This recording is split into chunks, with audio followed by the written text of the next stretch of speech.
The day I saw my husband kiss his mistress, I didn't confront him. I watched. I smiled. And I went home to draft the divorce papers. While they were busy lying, I was busy building. No. They both lost everything. And the little boy who calls me mom just crowned me something better than a wife. His queen. They say reunions bring back nostalgia. Old friends, past crushes, stories you'd almost forgotten. I thought this one would be like that. A chance to show how far I'd come, how far we had come. But I wasn't prepared to meet her. The moment I saw Vanessa Lynn, the air shifted. Her once luminous skin now dulled by time, her posture slouched, her smile brittle and forced. She wore a modest black dress, one sleeve slipping off her shoulder, exposing collarbones that jutted like warnings. Life had clearly not been kind to her. And yet, I couldn't look away. It had taken me 2 hours to get ready that evening. I'd cancelled an important meeting at my clinic just so I could be there. I remember applying highlighter on the bridge of my nose, curling my hair just enough, and choosing a dress Ryan once said made me look like I walked off a magazine cover. I wasn't competing with anyone. At least that's what I told myself. "Wow, Claire," someone whispered as I entered the room. "Still got the best eye in the room." I smiled politely and nodded. My heels clicked softly against the hotel's polished floor as I stepped inside the private lounge Ryan had booked. The ambient lighting made the wine sparkle in our glasses. Familiar laughter floated in the air. Everything was perfect, until Ryan's arm casually slipped around my waist. "Our Vanessa," he said, smiling toward her across the room. "She's still the hidden gem of our class." His voice was soft, wistful even. Like a memory tasted again after years. I blinked at him, unsure if I heard correctly. "Our Vanessa?" I turned slowly, following his gaze to where she sat, alone. She hadn't even noticed us. She looked uncomfortable, eyes darting toward the exit like she was planning her escape. "She's been through a lot," he added quietly, almost too quietly. "Abuse. Cheating. Raising a daughter by herself." There was something unfamiliar in his tone. Not just pity. Something softer. Something more dangerous. I cleared my throat. "That's sad to hear," I said, steadying my voice. "But let's not forget why we're here." His hand tightened slightly on my waist. Later, when we stepped out of the lounge for a breather, I finally turned to him. "You really called her our Vanessa?" Ryan scoffed, tugging at the collar of his shirt. "It's a class reunion, Claire. Not a red carpet. Why are you dressed like a damn peacock?" The words hit like a slap. I blinked, stunned. "Excuse me." He rolled his eyes and waved it off. "I just meant, you didn't need to try so hard." Try. I turned to face him fully, my mouth opening, but no words came. Not yet. Not when his face already bore the faintest smile, like he had no idea what he'd just done. Back in college, I fell for Ryan Carter the moment he stood on stage at a debate competition, wearing a wrinkled dress shirt and speaking with a reckless kind of brilliance that electrified the entire auditorium. He hadn't even noticed me back then. Not until I started volunteering at the hospital where his father worked. I was the girl who kept smiling at him in the hallway. The girl who dared to ask for his number. I pursued him with a boldness I rarely used on anyone. And it worked. Until I met her. Vanessa Lynn was everything I wasn't: elegant, aloof, born into money. Rumor was Ryan had chased her for 4 years straight. For years, and she never caved. She was the kind of woman who could insult someone in front of a crowd and still be admired for her confidence. I remember one time she turned to Ryan just as I walked by and said loud enough for me to hear, "Guys like you, rich, cocky, shallow, only impress the ones who haven't seen better." She didn't just say it. She believed it. Eventually she picked someone else. Someone who adored her more than Ryan ever could. That man married her. And Ryan married me. Our love wasn't a whirlwind. It was slow and steady, like learning how to dance together one beat at a time. We built our life one chapter at a time. Marriage, Jamie, then the business. Thought it was real. Thought it was enough. Ryan rarely agreed to reunions. When he kissed me and said, "Want to come with me this time?" I was surprised. I had an evening client lined up. A new mom struggling with postnatal recovery, but I rescheduled. For him. Even when I was fixing my makeup, he walked past and kissed my neck, murmuring, "You smell amazing." I had melted. Back then I still believed that when he kissed me he only thought of me. When we walked into that reunion I immediately felt the shift. They all noticed me. Not just because of my dress or my figure, but because I wasn't the shy, bookish girl they remembered. I had grown. I had built something from the ground up. A thriving postpartum recovery brand with TV ads, influencer sponsorships, and a clinic that employed 15 women. "You're the real success story, Claire," someone said, holding my hand. "My wife swears by your belly wrap serum." I smiled, humble but proud. "Thank you. We're actually expanding into skincare next month." Meanwhile, Vanessa sat in the corner like a ghost in a painting. Faded. Unfinished. She didn't speak unless someone forced her to. I noticed Ryan's eyes flicking to her again. Then he squeezed my wrist, hard. "Sit," he whispered, almost yanking me down. His grip lingered long enough for my skin to throb beneath his fingers. And then she stood up. Wine glass in hand. Smile trembling. "It's been a long time," she said to the room. "I'm happy to see you all doing so well. I came today with a small request. I work in medical equipment sales now. If any of you ever need anything, I'd be happy to offer you a discount." The silence that followed was almost cruel. Until someone chuckled, "Well, that's convenient. Ryan owns a hospital and Claire runs a clinic. Go toast with them. Maybe you'll land some sales." Ryan actually did it. He walked over, glass raised, clinked it against hers and downed the wine in one gulp. I didn't even get to remind him we drove there together. Ryan knew I couldn't drive after dark. I had night blindness, something he'd known since we first started dating. He always took the wheel after sunset. Tonight, though, he didn't care. I pulled out a card from my purse and handed it to her. "I handle purchasing for both our businesses. You can contact me directly." Vanessa accepted it, gave a quick excuse about picking up her daughter and left. The room buzzed again. "She still looks decent," someone said. "She's not as sharp as Claire though," another offered. "Claire's the real upgrade." Ryan pulled me close, wrapping an arm around my shoulder. "Our Claire's always been a high potential stock," he said with a grin. I should have smiled. I should have felt triumphant. But for some reason, I couldn't stop thinking about the way his fingers had dug into my wrist. Or how long he stared at her. Later, as we stood outside waiting for the car, I dialed the designated driver. Ryan, visibly buzzed from just one drink, leaned against the wall beside me. He sighed. "You know what makes me sad?" I didn't answer. "She used to shine," he said softly. "Vanessa. Back in the day she had this glow. Seeing her like that, it's like watching a star burn out." I looked at him. And he looked through me. Not at the woman he came home to every night. Not at the mother of his child. But at a memory wearing a black dress. My voice trembled, but I kept it steady. "You feel sorry for her?" He nodded. "Wouldn't you?" I swallowed the ache rising in my throat. "Yes," I whispered. "I would." But I wasn't talking about Vanessa. I was talking about myself. The next morning, everything was back to normal. Or at least that's what Ryan pretended. He stood in the kitchen, still smelling faintly of last night's cologne, flipping pancakes for Jamie while humming some old 90s song. Jamie giggled as syrup dripped messily onto his dinosaur plate. It should have been a perfect moment. A husband, a son, a warm kitchen. But I stood there at the doorway watching Ryan through a lens I couldn't seem to clean anymore. The way he had looked at Vanessa. The way he had gripped my wrist. The way he drank knowing I couldn't drive at night and didn't care. I shook the thoughts away. I had clients to check in on and renovation updates to approve at the new aesthetics clinic. Life moves forward, even when your heart's still stuck somewhere else. I didn't expect to hear from Vanessa Lynn again. But 3 days later I did. A text popped up during my staff meeting. "Hi Claire, this is Vanessa. I'm reaching out regarding equipment procurement. Hope I'm not intruding." I stared at the screen a beat too long. Of course she still had my number. I had written it on the business card I handed her at the reunion. But something about her wording didn't sit right.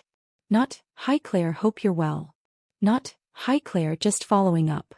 Just, "I'm reaching out." Like I was the one who should be grateful she even remembered me. So I was polite. Professional. "Hi Vanessa, thanks for reaching out. Send me a catalog when you have a chance. I'll review with my team and see what aligns." It was a simple, clean reply. I had no intention of dragging it out. Except it didn't end there. That night, while I was reviewing invoices, Ryan casually said from the hallway, "Oh, by the way, I talked to Vanessa earlier. She's got some good pricing on diagnostic monitors. I looked up from my laptop. You talked to her? He nodded, sliding off his tie. She came by the hospital this afternoon. Said she bumped into one of our old professors and they started chatting in the cafeteria.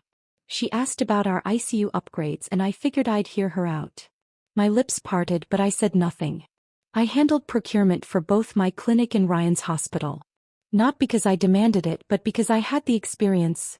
I knew how to negotiate, how to spot inflated costs, how to read between the manufacturer lines.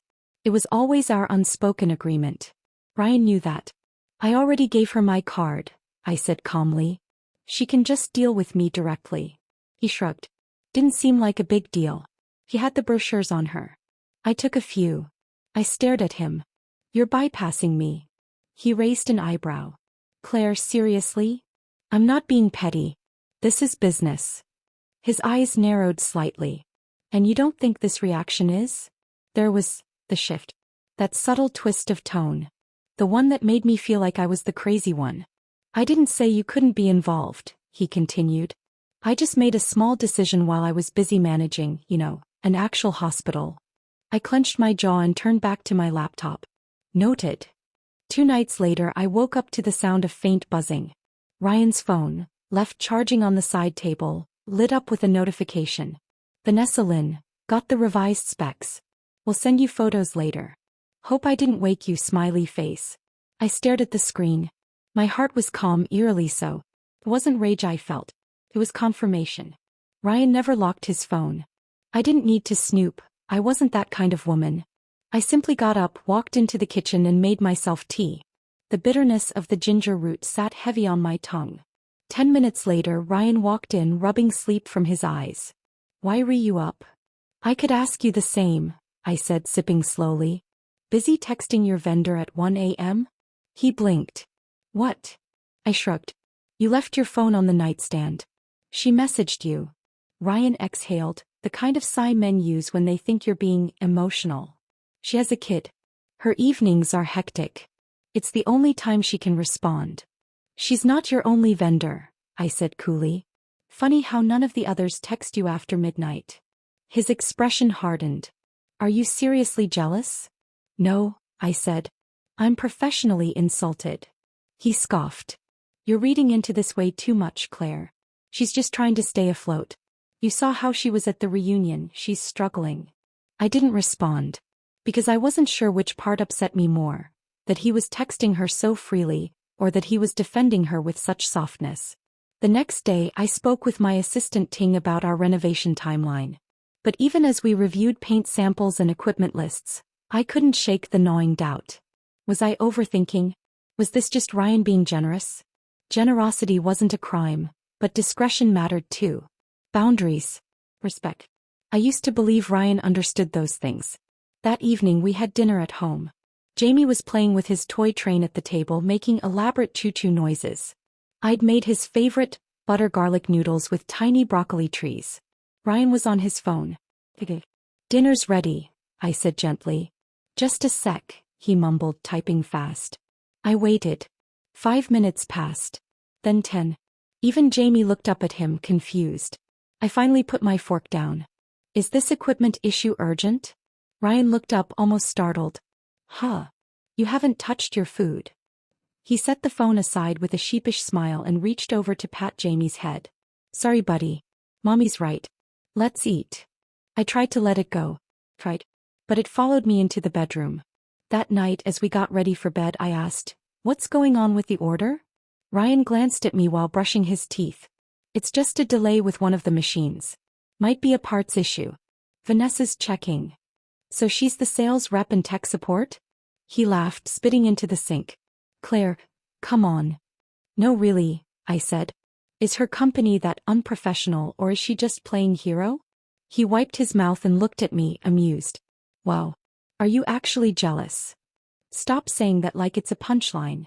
Ryan stepped forward, cupping my chin. I wasn't even persistent about her back then, he said. Why would I care now? I didn't answer. Because my chest still ached. Not from jealousy but from recognition. This wasn't about Vanessa. It was about trust. A few days later Ryan came home with cake and flowers. I sorted everything, he said brightly, placing the bouquet on the counter. No more midnight texts. No more back and forth.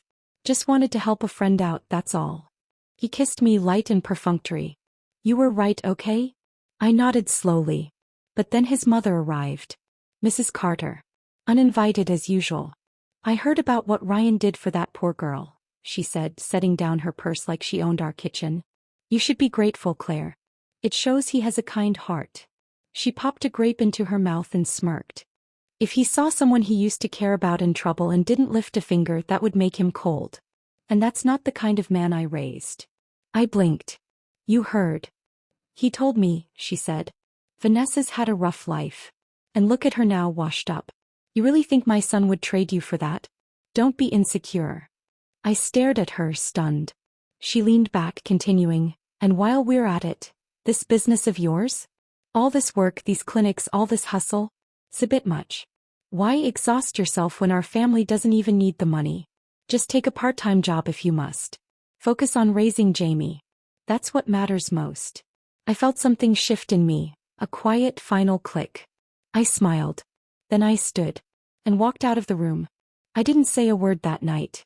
Didn't bring up the flowers, or the cake, or the patronizing lecture from the woman who thought her son's infidelity was my fault for being too ambitious. I just lay in bed watching the ceiling fan spin, counting the seconds between its clicks. Ryan reached for my hand sometime around midnight. I didn't pull away, but I didn't hold on either, because deep down I already knew. The cracks had started forming, and no amount of flowers could fill them. The silence that night was almost peaceful. Ryan slept beside me, snoring softly, his hand resting on my hip as if everything between us had been settled with flowers and a slice of cake. As if his mother hadn't told me to quit my business. As if his late-night messages to Vanessa were just harmless favors. But peace built on dishonesty is brittle. It cracks the moment pressure is applied. And that pressure came faster than I expected. 3 days later, Ting and I were doing a walkthrough at the new clinic site. The painters were behind schedule, the equipment shipment delayed. I was trying to stay calm, sipping my now cold coffee when Kevin showed up. Is that Kevin? Ryan's classmate. One of the guys from the reunion. I thought it was your name on the permit, he said cheerfully, shaking my hand. So this is your beauty clinic? I smiled politely. We're opening in 2 months. Kevin gave a low whistle. You've really built an empire, Claire. He leaned in conspiratorially. You know, you should have just asked Ryan to put us in touch. I would have redone your invoice on the spot. I already gave Vanessa a discount when she brought Ryan to our little product launch the other night. I froze. What launch? Kevin blinked. The new medtech demo. Vanessa booked a conference room at the Marriott. Pretty small crowd, just a few familiar faces. I assumed you were there too. I wasn't. No one told me. Not Ryan. Not Vanessa. Not anyone. Kevin seemed oblivious to my shift in expression. Honestly, it was kind of sweet. Felt like a college throwback. Just the crew supporting each other. He paused, grinning. Man, that woman really bounced back fast. She had a whole catalog ready and everything. I forced a smile. Thanks, Kevin. I'll be in touch. The moment I got into my car, I texted the wife of one of Ryan's department heads. A woman who had recently given birth and was still receiving postnatal treatments at my clinic. Hey, if Dr. X is free tomorrow, I'd love for him to drop by for a quick session. I promised you both a complimentary package, remember? She replied within minutes. He's swamped. I'll just come alone. Ryan just stepped out again. Said he was heading to a product launch at the Marriott with Dr. Shao. I stared at the message. My hand clenched around the steering wheel. So Ryan had lied. I didn't think. I just acted. I handed Jamie to the nanny, grabbed my keys and drove straight to the Marriott. Halfway there I started to second-guess myself. What if it's innocent? What if I barge in and embarrass myself for no reason? What if it really is a work event? But the feeling in my chest wouldn't let up. That weight of slow, creeping doubt had become too familiar. I wasn't even angry anymore. I just wanted the truth. I parked outside the hotel and asked the concierge about a medtech event. They pointed me to the second floor. Private room. Name under Vanessa Lynn. Of course. As I approached, I slowed near the door, just wide enough to see through the narrow frosted glass panel. And there they were. Ryan and Vanessa. She was in a sleek business suit, standing in front of a projector screen with her logo shining behind her. Ryan stood beside her, smiling, nodding, sipping wine, laughing. They looked comfortable. Too comfortable. Vanessa turned toward him, her hand brushing his forearm. He leaned in, whispered something. She laughed, the kind of laugh you save for a man you want to keep. I didn't move. I just watched. Ryan raised his glass high. Thank you all for coming tonight. Vanessa already gave you the technical breakdown, so I'll just say this. She's put together a solid product line. You'd be smart to jump on it now. Then he turned to her. To old friends, he said. They clinked glasses. She leaned into his side, raising her own glass. To new beginnings. A classmate whistled. You two look like you're making a toast at your wedding. Another joined in. Ryan, is this your do-over? The one that got away, huh? And Ryan laughed. He didn't deny it. He just laughed. I didn't barge in. Didn't slap anyone. Didn't yell. I simply left.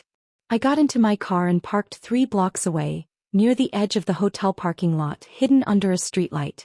Ryan came out with her 40 minutes later. He called a designated driver. I noted that he didn't call one for her. Instead, she got into the back seat with him. They sat side by side. She leaned her head on his shoulder. I followed them. Not because I wanted proof, but because I needed the final page in the chapter my heart had already started closing. They didn't head south toward her apartment. They circled the city, stopped for coffee, then drove near the pier, parked again. They stayed in the car for over an hour. Talking, laughing, intimate. And finally, when the car pulled up in front of her building, Vanessa leaned over and hugged him. Ryan didn't pull away. Not at first. His arms stayed frozen at his sides. Then slowly, painfully slowly, they wrapped around her. She tilted her chin up. He kissed her. I was still in my car, less than 20 feet away. I could have hit the horn. I could have screamed.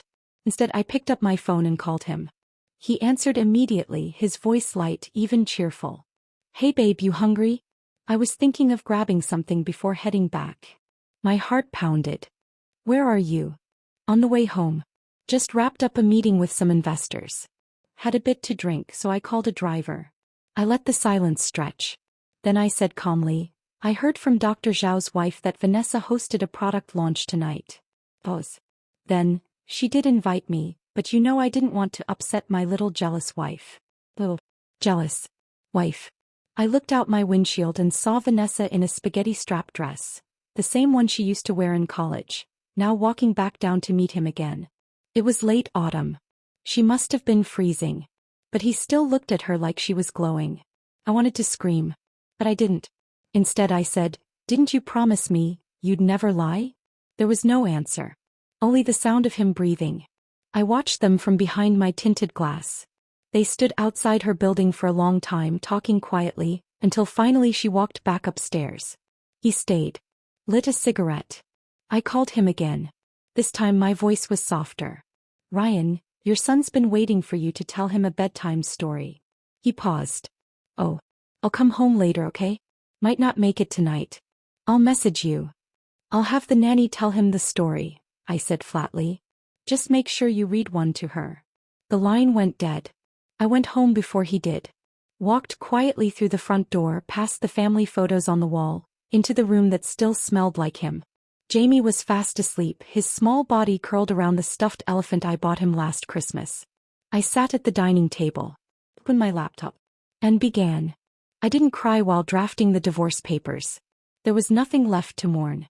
Just decisions to make. I pulled out our marriage certificate, the title deed for the house, the birth certificate we kept framed in Jamie's baby book. My fingers moved like they were typing someone else's life. In a way they were. Because whatever Claire Bennett existed before that kiss wasn't coming back. At midnight a message arrived. Honey, I'm staying at the hospital tonight.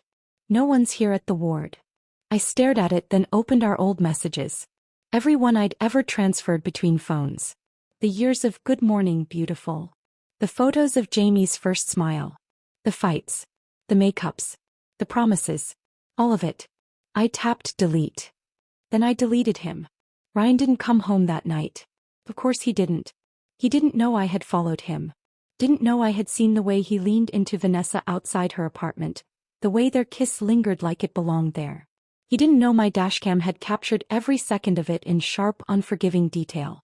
And when he answered my call, voice cool, rehearsed, claiming he was just heading home, I didn't cry. I just said, "Drive safe," and hung up. Then I walked back to my car, hands shaking only once, and started planning my exit. The next morning when he came downstairs, freshly showered and smiling like nothing had happened, I was already dressed. The divorce papers were on the kitchen counter. His name already printed on the signature line. "Claire?" he said, blinking. "What is this?" "You know what it is." He went still. "You kissed her." He shook his head too quickly. "Claire, listen. It didn't mean anything. I was trying to be polite, it was the mood. You kissed her." His mouth opened. Closed. Opened again. "I didn't sleep with her." "I never said you did." He took a step toward me. "Please. Please don't do this. Don't destroy our family over a single moment." "I'm not destroying anything," I said quietly. "I'm letting it fall the way you left it." "I messed up. I know. But Claire, we have Jamie." "Don't. Think about him." "I am thinking about him," I snapped, for the first time raising my voice. "That's why I can't let him grow up watching his mother be disrespected." Ryan's shoulders slumped. "I didn't think it would go that far," he muttered. "She was just there. And I guess I wanted to feel like I hadn't failed at everything. And I guess I wanted to believe you weren't the kind of man who needed a woman's suffering to feel useful again." He looked up shocked. "That's not fair." "No," I said. "It's accurate." Jamie was down then. Ryan stepped forward, panic creeping into his voice. "This is insane. You're being emotional." "Don't," I said flatly, picking up Jamie's favorite dinosaur from the couch. "Not in front of him." Jamie stood in the hallway in his pajamas, watching with wide eyes. Ryan hesitated, then crouched. "Hey buddy, how about you stay with Dad today? Let Mommy cool off." I turned sharply. "He's coming with me." "Claire." I leaned down to Jamie's level. "Let's go pack your backpack, sweetheart. We're going to stay somewhere with pancakes." Jamie's eyes lit up. "With whipped cream." I smiled softly. "And strawberries." He ran to his room, already excited. Ryan just stood there, rooted like a man waking up from a dream and realizing it was never his to begin with. I packed quietly, efficiently. Jamie's essentials, my files, a change of clothes, his blanket, except of course I forgot it. I didn't realize until we got to the apartment that night. But it didn't matter. Not then. Because I had Jamie's little hand in mine. And that for now was enough. I hadn't planned to go back. Not so soon anyway. But Jamie had forgotten his plush blanket, the one shaped like a dinosaur with tiny teeth at the edges, and he wouldn't sleep without it. Neither could I. So I returned the next evening. Just to grab a few things. Just to be in and out. Just to pretend for one moment that this was still just a house and not the scene of a quiet betrayal. I used my own keys. I didn't knock. The lights were already on when I walked in. Warm yellow flooded the hallway. I slipped my heels off quietly, expecting to hear Jamie's voice, maybe Ryan watching the news. But what I heard was laughter. Female laughter. I moved down the hall slowly. Then froze. There, at my dining table, the long oak one Ryan and I picked out after Jamie was born, the one we hosted his 3rd birthday on, sat Vanessa Lynn. Hair curled, earrings dangling, sleeves rolled up like she lived there. Across from her sat Mrs. Carter, smiling like she'd won a prize. Vanessa was holding a pair of chopsticks, lifting a bite of glazed fish to her mouth. "Oh," she said when she saw me, hand faltering slightly. Mrs. Carter turned too, pleasantly surprised. "Claire, you're here." I looked at her. Then at the table. Then at Vanessa. She had the nerve to smile. "We didn't expect you." "Curry." I didn't answer. Just stood in the doorway, jaw clenched, pulse steady. Mrs. Carter gestured to the empty seat at the head of the table. "My seat. Come sit. We were just having dinner." I blinked. Once. "Foley. Why is she here?"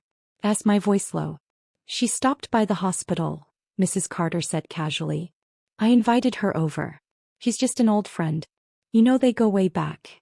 I didn't move. Vanessa cleared her throat softly. "I didn't mean to intrude, Claire. I was just dropping off some equipment specs and..." "Save it," I said. She fell silent. The kitchen light buzzed faintly behind me. Somewhere in the living room, Jamie's toy piano began playing a pre-recorded lullaby. The kind of mechanical sweetness that sounded haunting now. Ryan walked in from the hallway at that exact moment, holding a file in one hand, looking tired. When he saw me, he stopped. And when he saw Vanessa sitting at our table, his face paled. "Claire. I just came for Jamie's blanket," I said coolly. He stepped forward. "I didn't know she was here." "Of course you didn't." Vanessa pushed her plate slightly away. "I should go." "You think?" I said. She flinched. Mrs. Carter looked at me sharply. "There's no need to be rude. She's a guest." I turned toward her slowly. "A guest?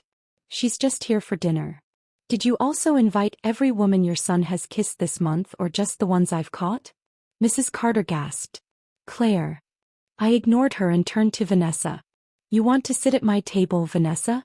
At least have the spine to admit why you're here." Vanessa's voice cracked.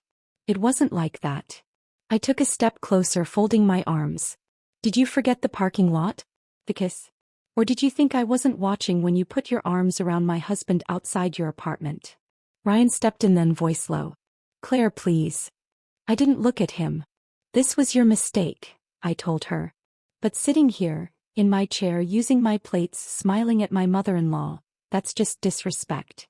Mrs. Carter found her voice again. "Claire, this is excessive. You're making something out of nothing." I let out a cold laugh. "Nothing?" I turned to Ryan. "Tell your mother what happened that night. Tell her what you told me." He looked down at the floor. Vanessa stood up, grabbing her coat with trembling fingers. "I never meant to hurt anyone. I only came because you thought the door would still be open," I finished for her. "But it's not. Not anymore." She looked at Ryan then, one last desperate glance. But he avoided her eyes. "I'll see myself out," she whispered. She walked past me slowly, head low. I didn't move to stop her. Mrs. Carter's voice followed her like a nervous chime. "Drive safe, dear." I turned my gaze toward her next. "You knew," I said. Her brow furrowed. "Excuse me. You knew what happened. And you still invited her here. She's a family friend. She's his affair." Ryan looked like he wanted to crawl inside the wall. Mrs. Carter straightened her spine. "If my son made a mistake, we should deal with it like adults. Not escalate things unnecessarily. This is your marriage.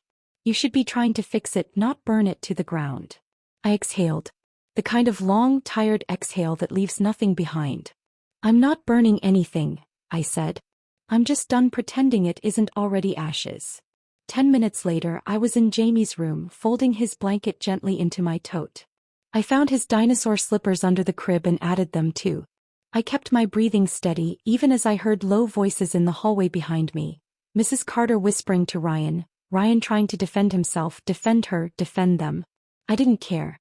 I walked past them without another word. Just as I reached the front door, Ryan called after me. "Claire, wait." I turned the knob without looking back. "We'll talk through lawyers now." "Claire, please." I turned slowly, just once. "This wasn't just a mistake, Ryan. It was a choice. And now, so is this." I thought the worst part was behind me. I thought watching them kiss, hearing the lies, standing in my kitchen with a woman who once called my husband hers. I thought that was the lowest it could go. But betrayal has a way of digging tunnels even after you've hit the ground.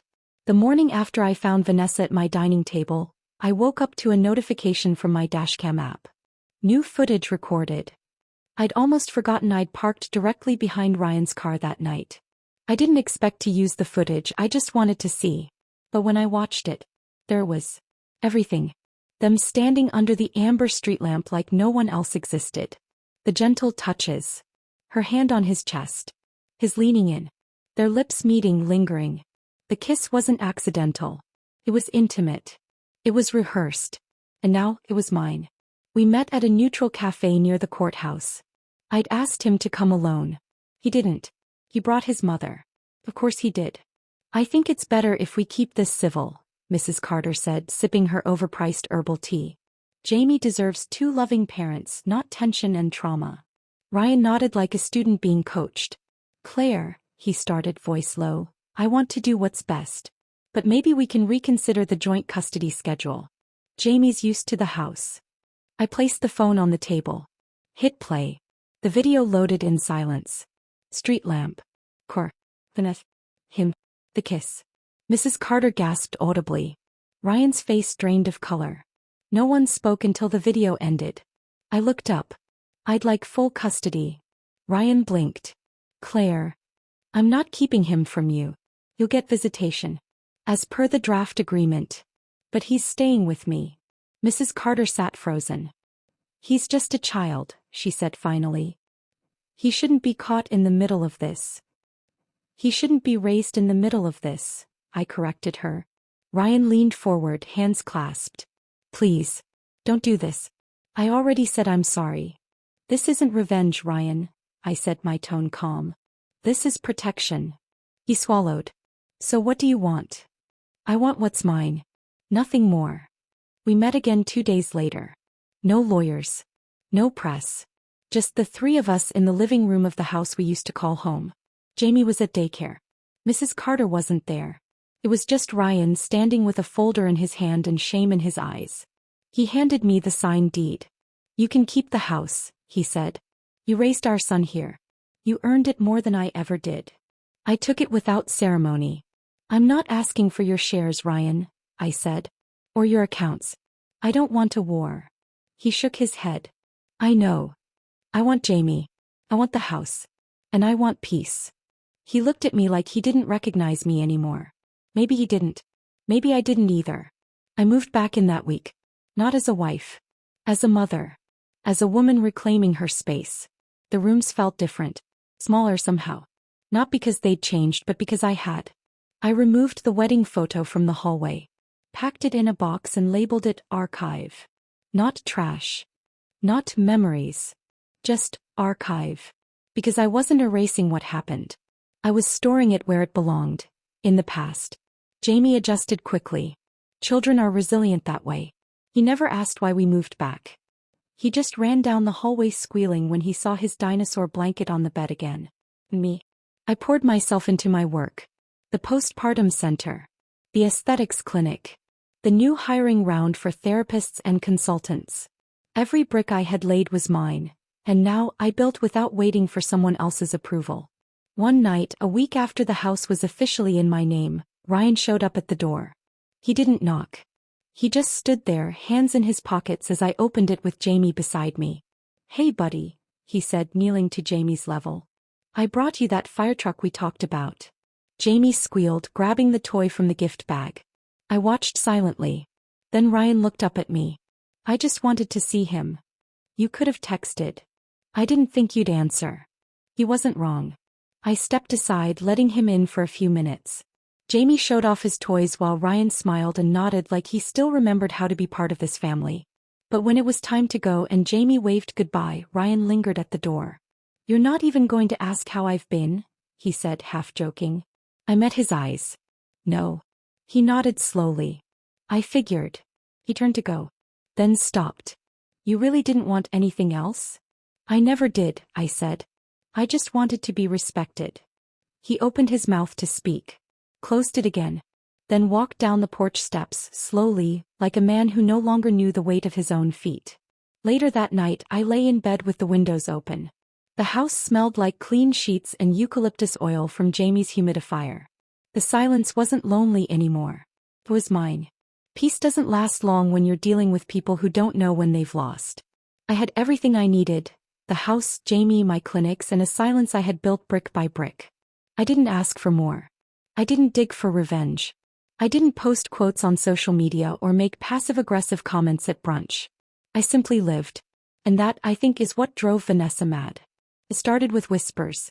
One of my clients, a postpartum mother who also happened to be the wife of a hospital department head, mentioned it casually as she adjusted her robe before a lymphatic massage. Vanessa Lynn's been popping up at the hospital again, she said. Apparently she's there every other day. I nodded without reacting. She cornered my husband in the parking lot last week, she added with a smirk. Said she was just dropping off catalogs. But really, who wears 6-inch heels to deliver brochures? We both laughed, hers light and cruel, mine muted and careful. She must be desperate, she said, eyes glinting. After what happened with you and Ryan, she probably thinks she has a foot in the door. I didn't correct her. I didn't explain that Vanessa never had a foot in the door. She had simply walked through it when I wasn't looking. But now, I had built a new one. Reinforced. And it locked from the inside. The next public sighting happened at a conference downtown. A medical supplier's networking mixer. I wasn't there, but Ting was. She came back with her arms full of samples and her voice practically vibrating. "You're not going to believe this," she said. Vanessa showed up in a velvet dress and introduced herself as Ryan Carter's long-term business collaborator. I raised a brow. Long-term? Right. Ting scoffed. And then she said, "I've always worked closely with Carter Medical. We're very aligned. Like she's been your partner this whole time." I didn't respond. I didn't need to. People like Vanessa always expose themselves, if you give them a stage long enough. A week later, the real unraveling began. It was a Thursday. I had just finished a consultation and was walking through the recovery ward of my clinic when my phone buzzed. Vanessa Lin under investigation. Whistleblower alleges bribery, fraudulent equipment sales at Carter Medical. I stared at the headline. Not a tabloid. Not a rumor. A verified industry bulletin. I clicked the article. Vanessa Lin, managing partner of VME Health Solutions, had been accused of supplying defective machines to multiple private hospitals. Machines that had failed basic safety inspections, with sensors that misfired and data logs that disappeared after reboot. More damning? Several hospital directors were named as receiving incentives, in exchange for pushing her orders through without formal approval. Ryan's name was on the list. Not at the top. But close enough. I read it twice. Then again. Then slowly set the phone down. I wasn't surprised. Vanessa was always reckless with her charm. It wasn't a tool to her, it was currency. And Ryan, well, guilt makes people careless. Still, seeing their names bundled together under investigation? That was new. I didn't feel joy. Or satisfaction. Just confirmation. Like the final piece of a puzzle I had already solved. By noon, the board had suspended Ryan pending a formal review. 5 other directors were fired on the spot. One of them, Dr. Zhao, was the same man Vanessa had been texting day and night, the one whose wife had stopped lactating out of sheer stress. Rumors spread like wildfire. That Vanessa used seduction to get deals. That she gave cash-stuffed envelopes disguised as consulting fees. That at least 2 machines had dangerously malfunctioned during minor procedures. One patient had to be transferred. Another suffered burns from a faulty calibration system. I said nothing. I didn't post. I didn't comment. I didn't even forward the article to anyone. Because I didn't need to scream, "Look what they've done." The world was already watching. And this time they saw everything. Ryan called me that evening. I stared at the screen. Then let it ring. He texted. "Claire, I need to talk to you. They're blowing it out of proportion." I didn't know the equipment was faulty. "Please just hear me out." I didn't reply. The next morning he showed up at the clinic. I had just stepped into my office when Ting buzzed in. "He's here," she said, her voice tight. "Wants 5 minutes." I looked at the security feed. He was standing in the lobby in a black coat, hands buried in his pockets, looking like a man who'd just been evicted from his own story. I didn't invite him up. That afternoon another article dropped. Insider confirms relationship between Carter Medical's suspended CEO and VME supplier Vanessa Lin. Investigation expands into personal conflicts of interest. Photos appeared. Grainy. Low-res. But unmistakable. One was from the class reunion, Ryan's hand on Vanessa's lower back. Another was from the launch party, them toasting together, heads close. Someone had been watching long before I had.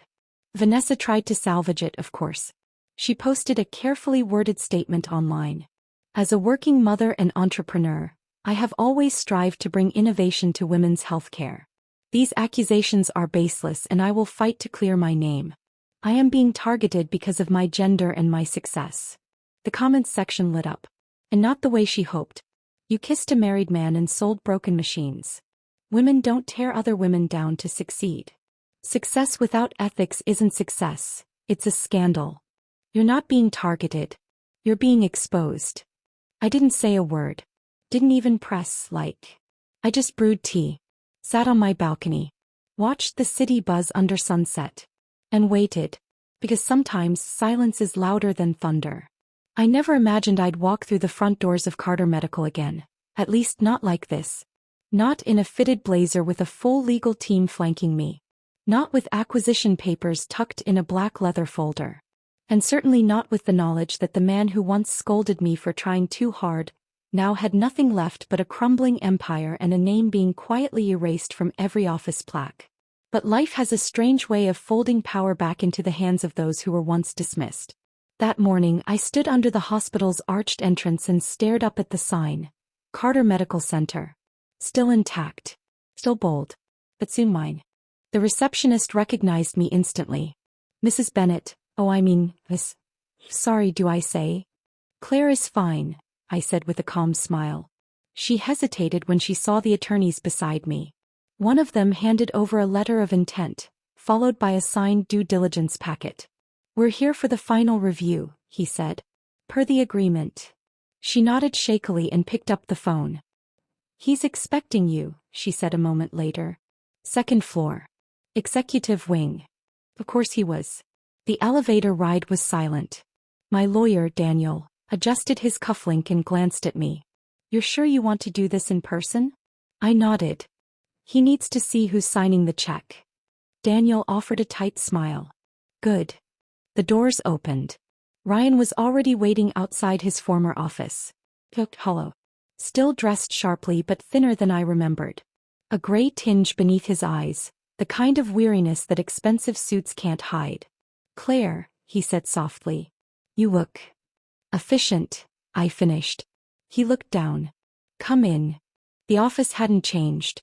Still the same skyline view. The same framed degree from Stanford. The same untouched crystal decanter on the corner shelf. A gift from my parents on our 3rd anniversary. How fitting. A marriage now preserved in glass. I sat down across from him as Daniel placed the file on the desk.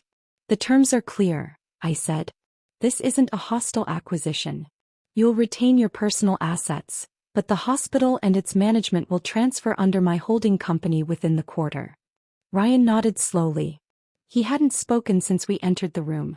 Finally he reached for the pen. I know why you're doing this, he said. I waited. He looked up, his eyes searching mine. You want to get back at me. For everything. I let out the faintest breath of a laugh. This isn't revenge, Ryan. This is real estate. He looked away. When he signed the first document his hand trembled. When he reached the last page he hesitated. This place, it was my father's legacy. And I ruined it. I didn't respond. Maybe this is your way of offering me peace, he said. Closure. Letting me walk away with dignity. I tilted my head. You think I'm giving you peace? He gave a weak smile. You're here. That must mean something. I stood slowly. Collected the contract. Then looked at him for what felt like the final time. You didn't give me anything, I said clearly. I earned this. I earned every square foot. Every desk. Every patient room. Every light bulb.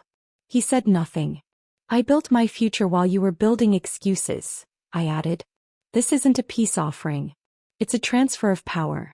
And you're lucky I'm buying it instead of burying it. Silence filled the room like fog. He stood too but didn't meet my gaze. Claire. I paused at the door. He looked like a man who had just woken up from a long, beautiful dream, only to realize it was someone else's. I hope one day you understand the difference between love and possession, I said. Then I walked out. And left him with the contract. And the regret. I signed the closing documents at 2:17 p.m. At 2:18, I officially became the sole owner of the hospital once named after his family. That night I didn't celebrate. There was no champagne. Just quiet. The kind of quiet you earn. The kind that's not just the absence of noise, but the absence of needing to explain yourself. Jamie was already asleep when I got home. His toy fire truck was still blinking in the hallway. I picked it up, set it on his nightstand and kissed his cheek gently. He stirred, mumbled something about dinosaurs and rolled over. I stood there for a long time watching him breathe. No one would ever rewrite his family's story without me at the center of it again. I used to think strength came in silence. That if I swallowed every hurt with grace, forgave before I healed, stayed even when I bled, I'd be seen as good, worthy, wife material. But all that made me was forgettable. And I was never meant to be forgotten. Now when I walk through the glass doors of my postpartum center, the one with lavender walls and crystal bassinets, the nurses greet me with confident nods. Not out of fear, but respect. The lobby smells of eucalyptus and baby lotion. The floors shine with purpose. The walls have my name on every permit. Claire Bennett, founder. Down the street, my medical spa hums with clients and consultations. Women walk in hunched from heartbreak and come out lifted, not just by skin but by self-belief. The kind I had to rediscover inch by inch. And further uptown, where marble columns cast long shadows at dusk, stands the hospital that once bore another man's surname. No, it belongs to me. Vanessa tried one last time. Of course she did. Desperation always arrives late, but loud. She showed up at the clinic during closing hours, draped in oversized sunglasses and a too familiar trench coat. Ting intercepted her at the front. She says it's personal, she said, not hiding her disgust. I stood behind the glass, sipping ginger tea, already tired. Let her in. Vanessa walked in with the gait of someone who still believed she had leverage. But her face told the truth, she was tired. Edges fraying. Claire, she said with an exhale, voice low. I didn't come to fight. Then you should have come earlier, I replied. She blinked. Ryan's completely cut off, she said as if that was news to me. Investors won't touch me. Everyone thinks I bribed my way in. You did. Her mouth twitched. It wasn't just me. He signed the orders. He vouched for the contracts. And now he's living in the ashes.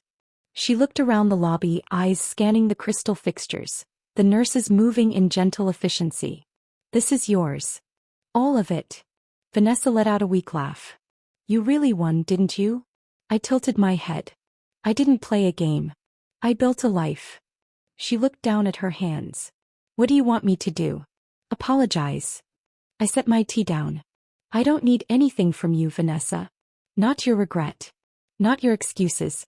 Not your sob story. I stood. You came here hoping to be understood. But I'm not here to understand you. I'm here to forget you. She opened her mouth to speak, then shut it. That was the last time I ever saw her. Ryan called me 2 weeks later. I was reviewing new designs for a rooftop cafe above the clinic. A place where mothers could watch the sunset while feeding their newborns. His name lit up my phone like a distant memory. I answered out of curiosity. Not kindness. I saw the news, he said. They're calling you the future of women's health. They're not wrong. Pause. Claire, he said softly, do you ever think about us? I stared out the window, watching the traffic snake past the skyline like ribbon. I do. Do you think we'll ever come back from this? I didn't raise my voice. Didn't laugh. Didn't cry. I simply said, I might marry again. A beat. But never to you. Jamie turned 6 the day my new pediatric wing opened. He wore a tiny lab coat with Dr. Jamie embroidered on the chest, handing out plastic stethoscopes to every child in the room. Ryan didn't show. He'd been invited. But he didn't come. Perhaps even he knew this chapter didn't belong to him anymore. That evening, just as the city lights began to bloom across the horizon, Jamie tugged my hand and pulled me up to the rooftop garden. Close your eyes, he said. No peeking. I laughed and did as told. When he gave the signal, I opened them and there it was. A hand-drawn poster taped to the pergola beams, scrawled in big messy letters. World's best boss equals mom. I knelt beside him, heart softening. You made this. He beamed. Ting helped with the sparkles. I hugged him tight. The wind danced through his curls.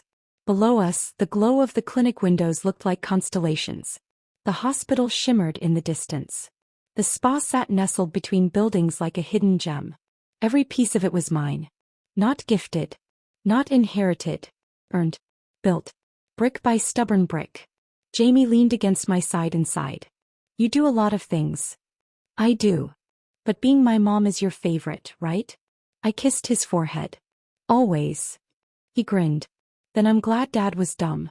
Otherwise you'd be busy being sad. I burst into laughter. Jamie. What? It's true.